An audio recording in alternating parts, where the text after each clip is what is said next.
இயேசு கிறிஸ்துவின் இனிதான நாமத்தினாலே உங்கள் யாவரையும் வாழ்த்துகிறேன், வரவேற்கிறேன். இன்றைய நாளிலே நாம் சிந்திக்கும்படியாக எடுத்துக்கொள்ளப்பட்ட தலைப்பு குடும்ப பலிபீடம். இதற்கு ஆதாரமாக ஆதியாகமம் 35ஆம் அதிகாரம் 1ஆம் வசனத்தை வாசிக்கிறேன். நீ எழுந்து பெத்தேலுக்கு போய் அங்கே குடியிருந்து தேவனுக்கு அங்கே ஒரு பலிபீடத்தை உண்டாக்கு என்றார். ஆதியாகமம் 35ஆம் அதிகாரம் 1ஆம் வசனம். நீ குடியிருந்து பலிபீடத்தை உண்டாக்கு என்று கர்த்தர் சொன்னார். ஆனால் புதிய ஏற்பாட்டில் குடும்ப ஜெப பீடமே கர்த்தர் விரும்பும் பலிபீடமாய் இருக்கிறது. தேவ பிள்ளைகள் ஐக்கியமாய் சமாதானமாய் வாழ குடும்ப ஜெபம் மிகவும் அவசியமாக இருக்கிறது. பழைய ஏற்பாட்டில் கர்த்தர் யாக்கோபுக்கு ஒரு கட்டளையை கொடுத்தார். நீ குடும்பமாய் எழுந்து பெத்தேலுக்கு போ, உன் தேவனை சந்திக்க கடந்து செல் என்பதே அது.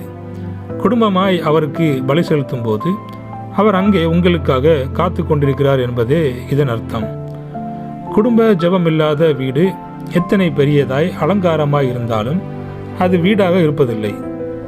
அது சக்கரமற்ற வண்டி, அது கூரை இல்லாத வீடு.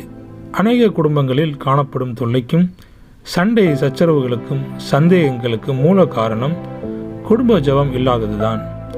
குடும்ப ஜெபம் இருக்கும்போது குடும்பத்தினர் ஒவ்வொருவரும் ஆசீர்வதிக்கப்படுகிறார்கள். பழங்கால பாடல் ஒன்று உண்டு.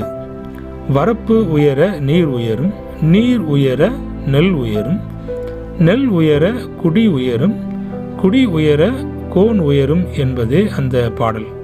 அதுபோல ஜெபம் உயர குடும்பம் உயரும், குடும்பம் உயர திருச்சபை உயரும், திருச்சபை உயர தேசமே உயரும். அல்லேலூயா.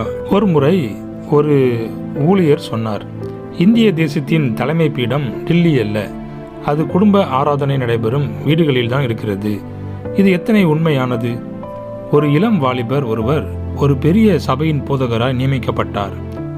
அந்த சபையில் எழுப்புதல் ஏற்படுத்த ஏராளமான பிரசங்கங்களை செய்தார். பலன் ஏற்படவில்லை. பெரிய பெரிய கட்டிடங்களை கட்டி எழுப்பி அநேக ஆத்துமாக்களை கொண்டு வர வழி செய்தார். பலன் இல்லை. பெரிய பெரிய சுவிசேஷகர்களை கொண்டு வந்து உயிர்மீட்சி கூட்டங்களை நடத்தினார். பலன் இல்லை. முடிவில் தன் சபையில் எழுப்புதல் ஏற்பட என்ன வழி என்று தன்னை தாழ்த்தி ஜெபித்தார். கர்த்தர் கொடுத்த ஆலோசனை என்ன தெரியுமா? உன் சபையில் உள்ள ஒவ்வொரு விசுவாசியின் வீட்டிலும் குடும்ப ஜெபம் நடத்தும்படி ஆலோசனை கூறு என்றார். அப்படியே வீட்டு கூட்டங்கள் ஆரம்பிக்கப்பட்ட போது கர்த்தர் சபையை ஆசீர்வதித்தார். அங்கு பெரிய எழுப்புதல் வந்தது.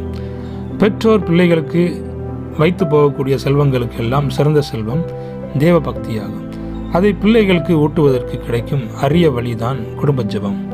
தேவ பிள்ளைகளே, இன்று முதல் உங்களுடைய குடும்பத்தில் குடும்ப ஜெபத்தை ஆரம்பியுங்கள்.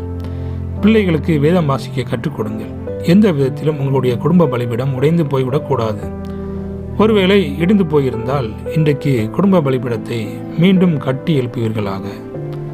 இன்றைய நாளில் நினைவில் கொள்ள வேண்டிய வசனம் சங்கீதம் 128ஆம் அதிகாரம் 3ஆம் வசனம். உன் மனைவி உன் வீட்டோரங்களில் கனிதரும் திராட்சை கொடியைப் போல் இருப்பாள். உன் பிள்ளைகள் உன் பந்தியை சுற்றிலும் ஒலிவ மர கன்றுகளைப் போல் இருப்பார்கள். சங்கீதம் 128ஆம் அதிகாரம் 3ஆம் வசனம். ஆமேன்.